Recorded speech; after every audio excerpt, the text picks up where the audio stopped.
Sticks and stones may break my bones, but did you know that they're also good for printing?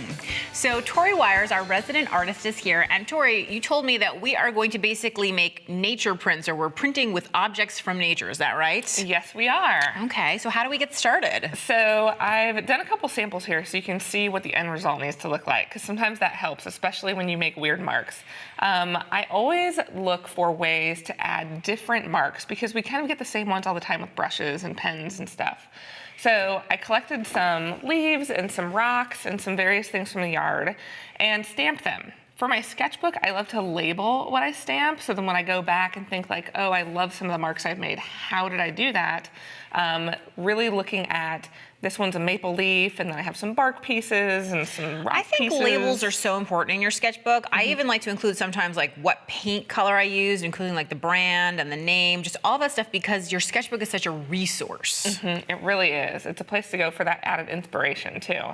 So I figured we would just do a couple stamps. Yeah, show me how we do this. I have some leaves, and you can see I've already started this one with some pods and things. It's really getting some wet paint. So you're pushing the leaf onto, is it acrylic? This is acrylic that I've added water to. Okay. To get it a little wet. And you're just sort of, I mean, technical term, smushing. I'm smushing. Uh-huh. And I love to stamp over and over and kind of let it wear out the paint on whatever object I'm using to stamp with. Oh, cool. I can see how it distresses and changes. And you get some nice variation there. So what do we do with something that's not so flat as a leaf, like the flower Like the that you're holding? Yeah. Yeah, so a lot of the times if I have a really textured object, I use acrylic ink. Okay. Because then you get a lot more wetness and you can get a lot going on. And the flower takes a lot more stamping and kind of looking and checking how much did I get on there. It's actually really pretty, just like as a painted flower too. It is. So since there's so much, I also do the smushing here. Do you vary the pressure? Like, I think of a flower as more delicate than a leaf. Oh my gosh, that looks amazing. I can't believe you got all that tiny detail. Yeah, especially with these daisies, you get a lot of texture. So are you pushing harder, less hard? Does it not matter depending on how like hardy your object is? Really, the acrylic ink, you don't need to push as hard because there's just so much wetness. It really wants to just work for you. Okay, cool. I can't believe how cool those flowers look. That's really neat.